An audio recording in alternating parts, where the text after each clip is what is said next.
This quick video is going to show you how to change text in Kartra. So here we're just working off a templated page.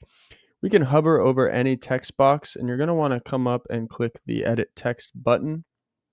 After you do that, you're going to be able to, click anywhere within this text box. You won't be able to edit the text outside of the text box, but you can click anywhere in the text box. You could change, the color, right, for a specific um, text. So we could make this yellow, for example.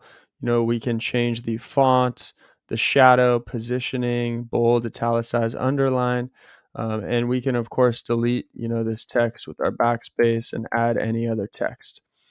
All right, when you're done kind of configuring your text, you're just going to go ahead and click out of that text editor.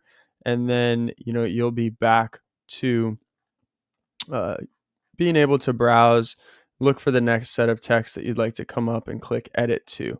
All right, so that's just a simple tutorial on how to edit your text. We're going to be going through and recording quite a few as we build out this landing page on Kartra. So if you'd like to learn some more from us, go ahead and subscribe and check out that playlist.